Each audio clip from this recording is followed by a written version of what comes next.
It's until 8. Well, yesterday we had a historic day in the state of Tennessee, and joined by Senator Adam Lowe, especially as it pertains to education.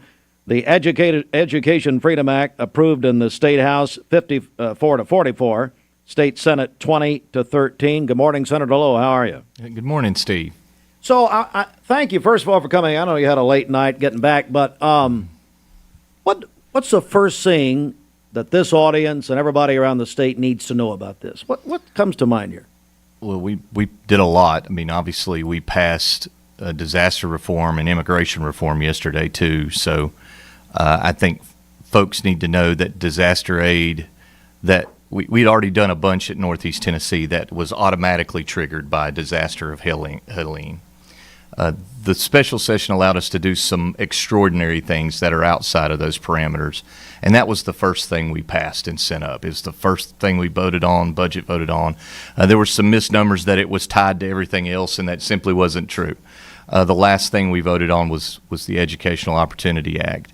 Likewise, with immigration, we tightened up in line with what the Trump administration's doing, tightened up some voter ID laws around elections, created an immigration officer to facilitate what's happening at the federal level. So a lot of that is in place too.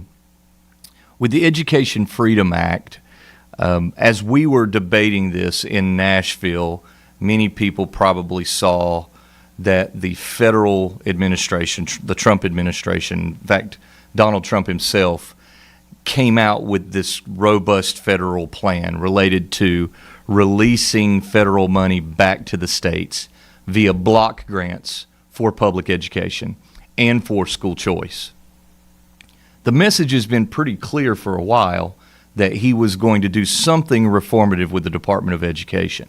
Now, there were a lot of communications back and forth with Tennessee, and I want to commend Senator Marsha Blackburn, who was instrumental in facilitating what the Trump administration intended to do around education, what Tennessee needed to do to get its ducks in a row, and ultimately this bill allowed us to protect upwards of $1 billion in public school funding that Tennessee depends on at the moment. Now, I know some people want to eliminate that altogether, but really when you get down into the weeds, people want to cut the strings. And that's essentially the promise that's being made by the Trump administration to states.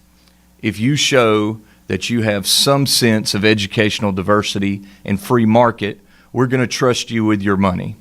So yesterday's vote wasn't just about what we were spending in Tennessee.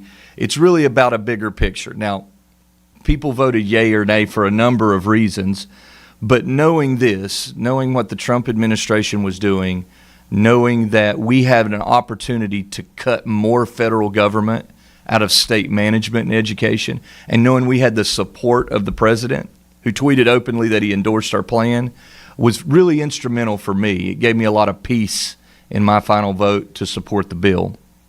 So I want people to understand that we don't live in a vacuum in the state of Tennessee. We want to and have communicated clearly, and I believe most of the folks who live in Tennessee would like less federal intrusion. And I think we're in a situation where we're delivering on that going forward. We're joined by State Senator Adam Lowe. All right, so real terms now. What does this mean? When does it take effect?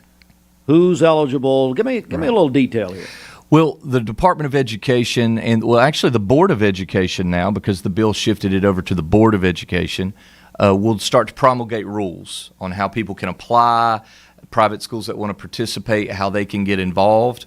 There still will be some reforms to this in regular session. For instance, it was outside the call of the special session to add the public-to-public use piece. So we'll take that up in regular session and get that kind of done and added on. And there'll be some other things that kind of move through. But already the Board of Education began promulgating rules on how all that will work. Ultimately, it funds $20,000 scholarships at year one. The first $10,000 of those scholarships go to those who meet certain thresholds of need. The last $10,000 could arguably be considered universal. Anyone can apply for them. And then it kind of projects a rate of growth should we see popularity in that program. At all times, it's subject to appropriation at the state level, and therefore we can keep control of that fund. And it's backed and funded mostly by sports wagering in our lottery system. So it functions almost identically like the Hope Scholarship does at the college level. So for all those people who are like, you're using my tax dollars, my question is, well, do you buy lottery tickets and sports wager? Because I guess those folks really have the bone to pick with how the money's used.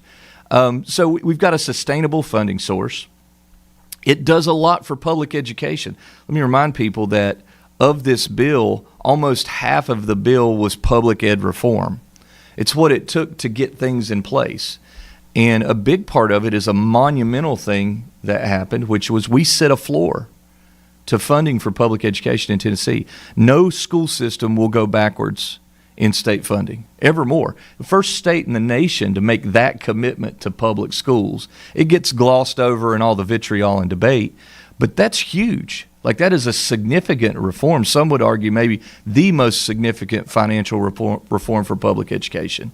The fact that even though disenrollment, even though your numbers could go back, not just by the scholarship, but for any particular reason, your floor is locked in. And that's an amazing commitment to public ed. It creates bonuses for our teachers. The school systems have to accept those bonuses. The reason that is some school systems say they don't want them because it doesn't include administrators, and they feel it's inequitable. So we put a system in there to where you have to just ask for it. You don't have to agree to the bill.